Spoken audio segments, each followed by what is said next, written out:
Soron Boroa 77,004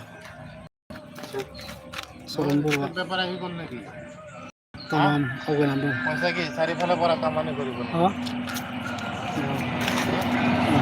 result सायासैमोन result update दियासैमोन मानो election result हाँ सरकार मामाया आई तो की करी बाल तो ते भोट दिले ना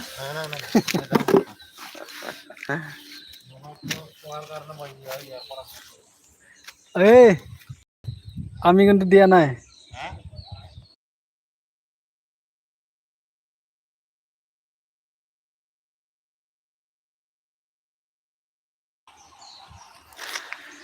तो लोगोफोर जायफोरा आसाम एसेम्बली इलेक्शननि आपडेटखौ मोननो लुबैदों बबे जिल्लानिखौ नांगौ कमेन्ट खालामना सोंहर आं खोन्थागासिनो दङ लाइभखौ तो दा आं नायगासिनो दङ माजबाद 47 आसाम एसेम्बली कन्स्टिटिउन्सि माजबादनि तो सरन बर'आ आवगायगासिनो दङ 77,704 गासै 48,973 भटआव सिगां जानानै दङ जय भारत पार्टीनिफ्राय प्रीति रेखा बारला बिथाङा 28,731 भट मोनदों आरो 48,973 भटआव उन जानानै दङ समनिसाय लास्टआव रबीन्द्रआ इउपिपिनिफ्राय 16,000ल' मोननानै दङ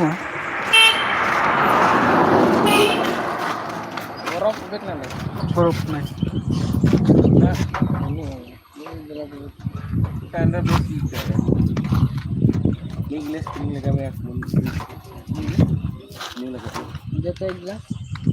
glass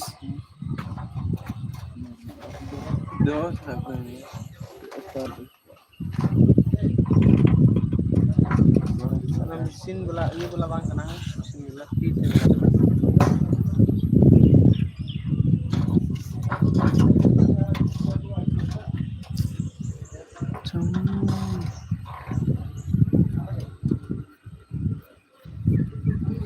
रिजल्ट सायासोमोन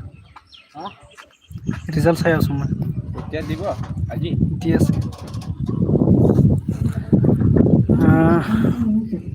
उदालगुरिनिखौ नायनि उदालगुरिनिया रिहन दैमारि बिपिएफनिफ्राय 38,914 25,000आव आवगायगासिनो दिपेन बर' 1,000 भटआव उन जानानै दं लाइभ दिगासिनो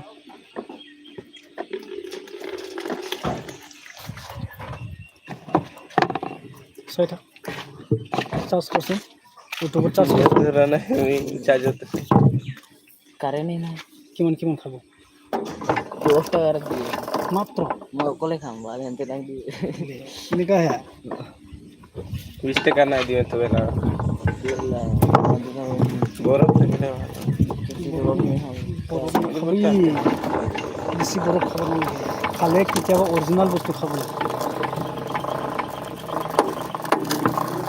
যেটা দিয়ে বরাবর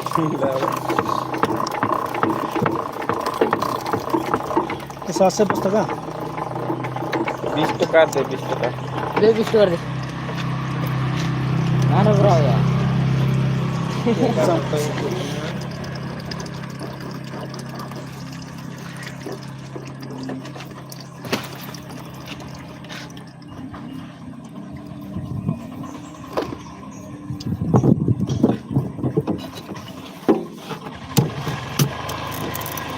मोबाइल से ना लोने सासन लोने की मोरे निकाल घरत আছে सबरे আছে घर मोबाइल तो सबरे আছে लोरा मानो पकेट में नहीं की करी उठैছে ना यार ना এই কারেন্ট না কি চাপে না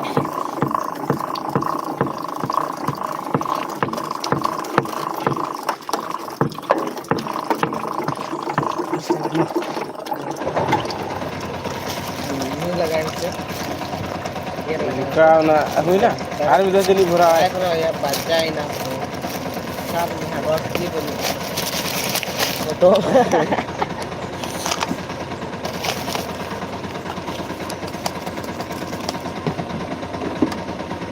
नींबू ला 20 रुपया का मी कोठा देता कार्य iya mau mas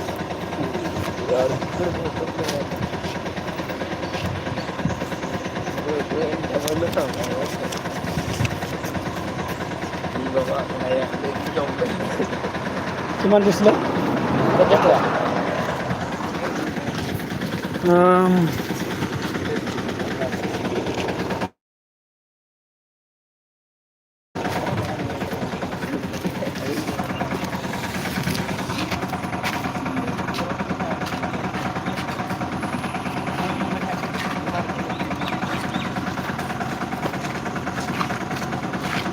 tonglaनिखौ नायनि एबार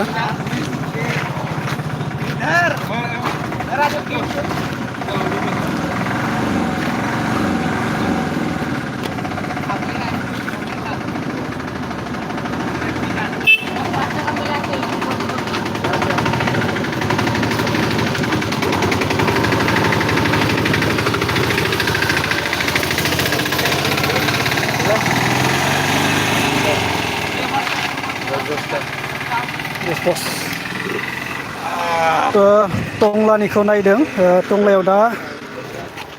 इउपिपिएलनि केन्डिडेट जयकान्त कुमार राभाया आवगायनानै दङ 20,624 भोटआव 36,487 भोटआव आवगायनानै दङ इन्डियानि केन्डिडेट बिकास चन्द्र डेकाया 36,47 भोटआव उन जानानै दङ इउपिपिएलनि आवगायगासिनो दङ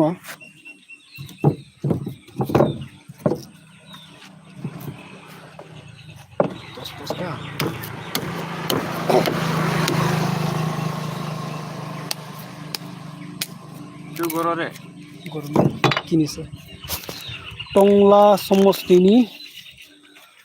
आसाम एसेम्बली कन्स्टिट्युएन्सि 48 टंला 48 टंला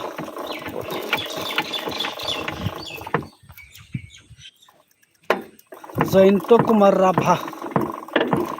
बिगिदिर हासिगोन 20,000 मोनखाबाय बिजेपिनिया 5,000 मोनदों सरमपुरा देरहादों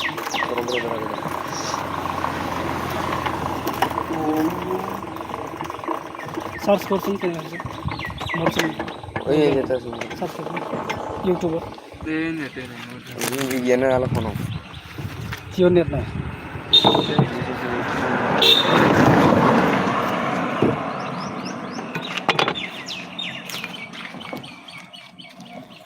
तो लोगोफोर आं लाइव आपडेट होगासिनो बबे समस्टिनिखौ नायनो सोंनो नोंथांमोना कमेन्ट खालामना सोंहर आं खोन्थागासिनो दङ लाइभ प्रुफ होगासिनो दङ टंलानिखौ नायदों जयकान्त कुमार ब्रह्म जयंत कुमार ब्रह्म इउपिपिएलनिफ्राय आवगायगासिनो दङ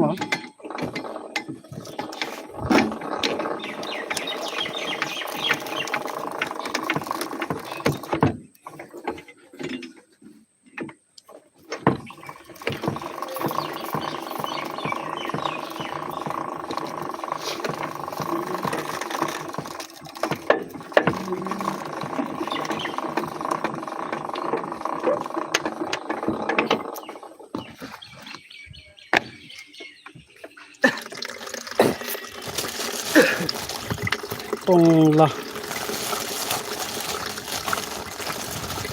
लाइव होदों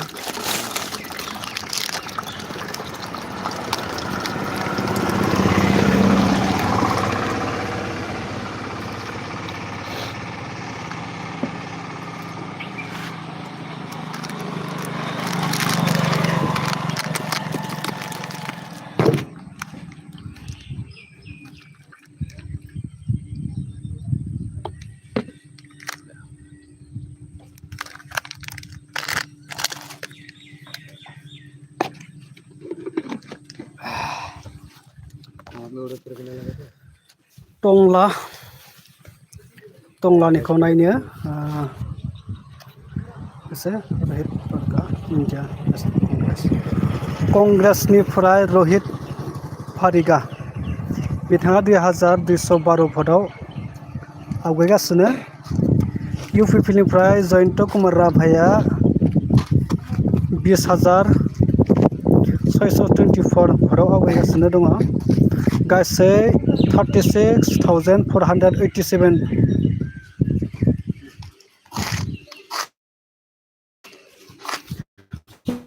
भटआव आवगायगासिनो दङ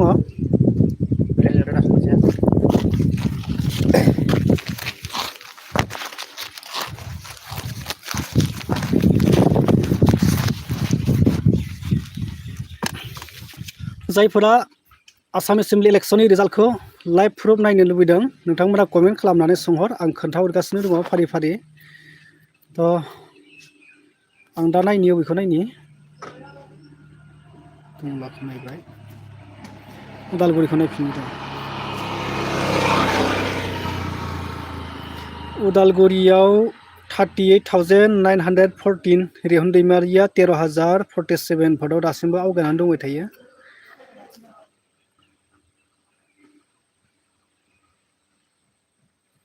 25,867 ल' भट मोनदों दिपेन बर'आ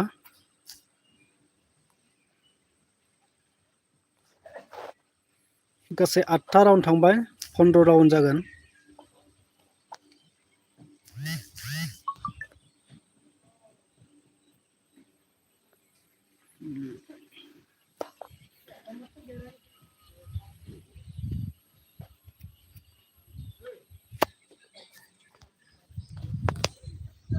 जायफोरा इलेक्शननि रिजाल्ट लाइभ प्रुफ नायनो नोंथांमोना कमेन्ट खालामहर आं खोन्थालांगासिनो दङ रावबो कमेन्ट खालामाखै गुबुन जिल्लानिखौ नायनि तामुलपुरनिखौ नायनि तामुलपुराव सोर आवगायगासिनो दङ बिस्वजित दैमारियानो आवगायगासिनो दङ 14,593 भटआव आवगायनानै दङ प्रमद बरा 14,593 भटआव उन जानानै दङ गासै 44,577 बिस्वजित दैमारिया मोननो हादों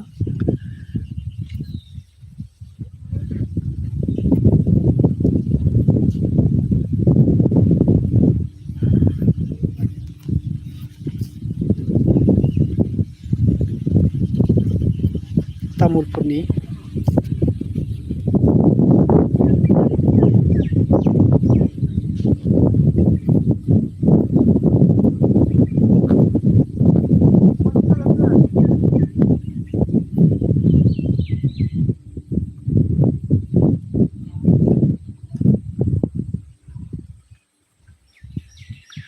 माजबादनिखौ नायनोसैलाय दाना माजबादाव 14 राउन्ड थांबाय स्टेट S1 14 राउन्ड्स चरण बर' 77,704 प्रीतिरेखा बारला 28,731 48,973 भटआव उन जानानै दङ प्रीतिरेखा बारला जाय भारत पार्टीनिफ्राय थ' UPPनिखौ नायनि 16,013 ल' मोनदों 61,691 भटआव लास्ट जानानै दं UPPला चरण बर'आ लिडिं आवगायगासिनो दङ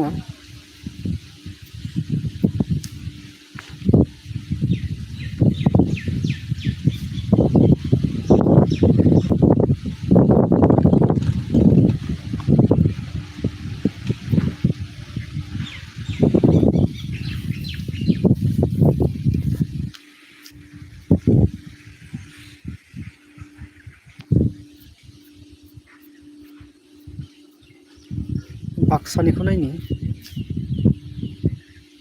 मानेश्वर ब्रह्मआ 46,348 20,992 राकेश ब्रह्मआ 17,427 ल' मोनदों उन जानानै दङ राकेश ब्रह्मआ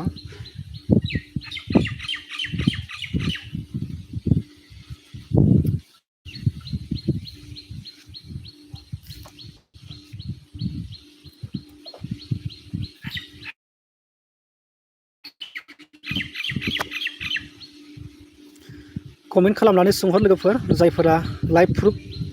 आसाम एसेम्बलि इलेक्शननि BTC ओनसोलनिखौ जायफोरा नायनो लुबैदों मिथिनो लुबैदों आं लाइभ होगासिनो दङ थ' लाइभनि गेजेरजों नोंथांमोननो फुल आपडेट होगासिनो दङ कमेन्ट खालामनानै सोंहरबानो जाबाय बबे जिल्लानिखौ नायनो आं खोन्थाहरगासिनो दङ बावखुंग्रिनिखौ नायनो बावखुंग्रियाव बड'लेण्ड पिपल फ्रन्ट BPF नि बिजाथि रूपम चंद्र रय बिथाङा 24,740 गासै 13,197 भटआव आवगायनानै दङ। सफाली मार्क इन्डियान नेशनेल कंग्रेसनिफ्राय सफाली मार्कआ 11,543 13,197 भटआव उन जानानै दङ। UPPनिफ्राय प्रतिभा ब्रह्मआ 10,027 14,713 आव उन जानानै दङ आरो इन्डिपेन्डेन्स हिसाबै राजीव ब्रह्म बिथाङा 3,534 ल' मोनदों 21,206 आव उन जानानै दङ आरो उदांस्रि नार्जारि अल इन्डिया तृणमूल कंग्रेसनिफ्राय 923 गासै 23,817 भटआव उन जानानै दङ आरो पृथ्वीराज नारायण देव मेस इन्डिपेन्डेन्ट हिसाबै 554 ल' मोनगासिनो दं दा 24,187 भटआव उन जानानै दङ आरो सुजित दास इन्डिपेन्डेन्स 477 ल' मोनदों 24,263 भटआव उन जानानै दङ आरो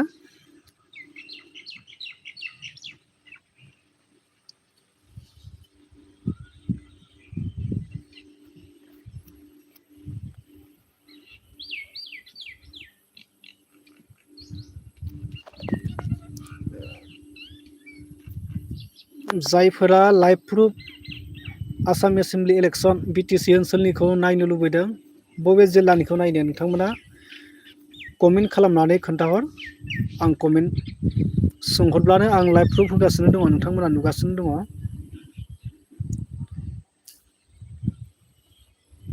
बावखुंग्रिनिखौ नायखांबाय दा मानिखौ नायनो भेरगावनिखौ नायनो भेरगाव मनेश्वर बर' BPFनिफ्राय 39,914 20,573 ते भटआव माने आवगायगासिनो दङ। नेरसोन बर'आ 341 आवगायगासिनो दङ उन जानानै दङ 20,573 भटआव नेरसोन बर'आ उन जानानै दङ आरो जय भारत पार्टीनिफ्राय झारखंड मुक्ति मोर्चा प्रभात दास पानिका बिथाङा 13,828 मोनदों गासै 26,086 भटआव उन जानानै दङ।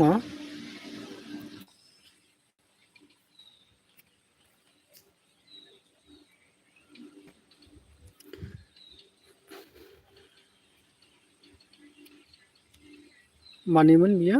भेरगावनि आसाम एसेम्बलि कन्स्टिटिउन्सि 45 भेरगाव बेनिखौ रायदों। BPFनि बिजाथिया आवगायनानै दंबाय थायो लिडिं लागासिनो दङ नेरसोन बर'आ एसे उनाव जानानै दङ।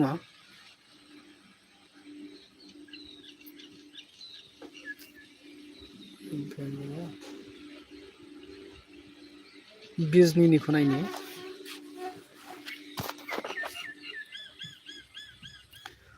बिजनीआव भारतीय जनता पार्टी BJPनिफ्राय अरूप कुमार दे बिथाङा 28,842 आवगायगासिनो दङ गासै 850 UPPनिखौ नायनो कमल सिंह नार्जारि UPPनि 20,992 गासै 7,850 भटआव माने आवगायनानै दङ।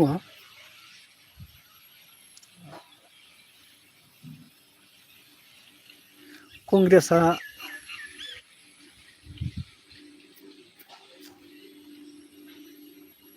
यूनाइटेड पीपल पार्टी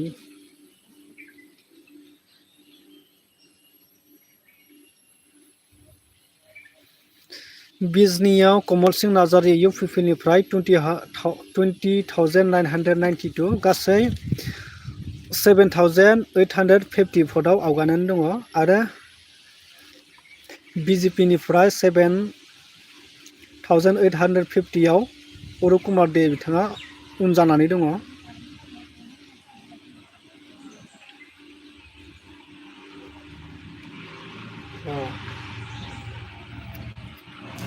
सरि अरुण कुमार दे आवगायबाय।